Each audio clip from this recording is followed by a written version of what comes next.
Hello, Paulo Leite here, record collector. Welcome to part 2 of my visit to Decatur CDs and Vinyl in Atlanta, Georgia. We've seen the biggest chunk of their CD collection, but I like to draw your attention to their discounted used CDs collection because it is quite big and it contains great albums for good prices.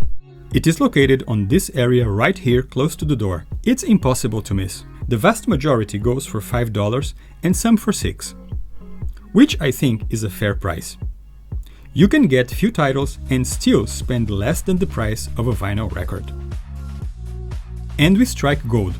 I, Robot, 1977 by the Alan Parsons Project. I remember the first time I listened to this one. I should have been 8 or 9 years old, and the voices on the title track kinda changed the way I felt about music. I had heard chorale work in the past, and I thought it was pretty boring until I heard I, Robot, and realized that in art, you can do whatever you want with pretty much whatever you can get your hands on.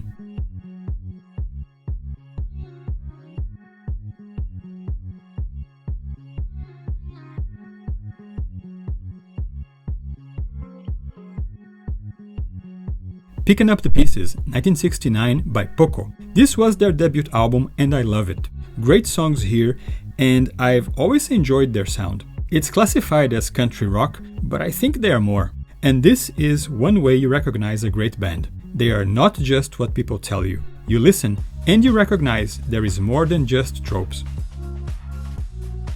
Here's another example. Number 5, 1970 by the Steve Miller Band. I have always gotten more from them. Some bands give you exactly what you expect, and that's great too. Others will leave you intrigued. And let me go back to what we were discussing on the previous video about CDs not being collectible. I call it BS.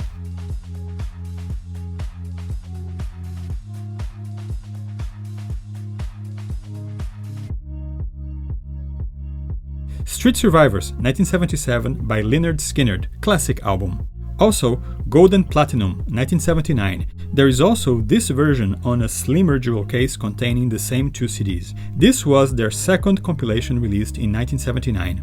This is a great entry point into their work. Madman Across the Water, 1971 by Elton John. Hold Me Closer, Tiny Dancer.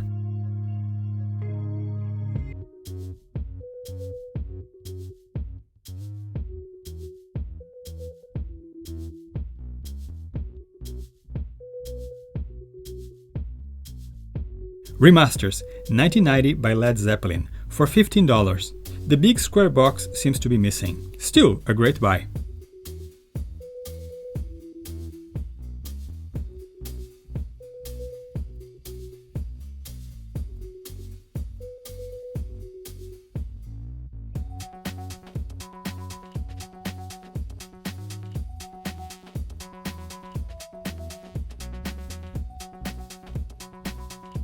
Oh, Chim Chim Cheree and Other Children's Choices. Lots of ch-ch-ch. 1964 by Burl Ives. Burl Ives was not just an incredible actor. He was also a prolific singer with a wide range of genres.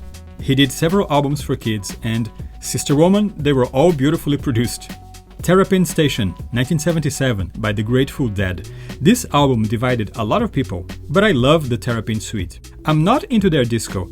I don't think they were built for that. But I think the rest is great here.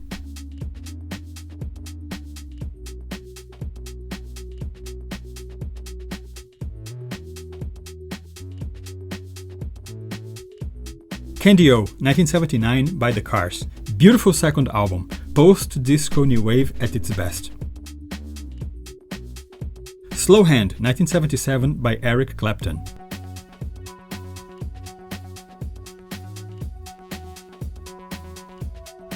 Secret Combination, 1981 by Randy Crawford. This was produced by the legendary Tommy Lee Puma, and the album sounds great. Gorgeous version of A Rainy Night in Georgia, a song immortalized by Brooke Benton.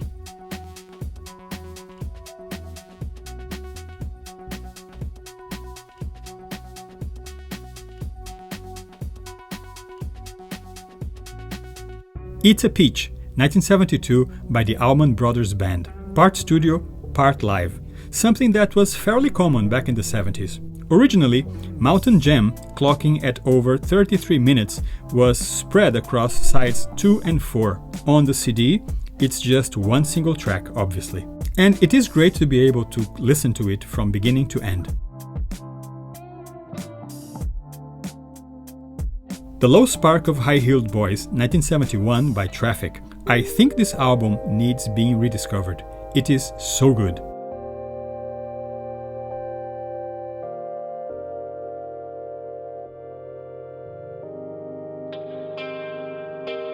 Atlantic Crossing, 1975 by Rod Stewart.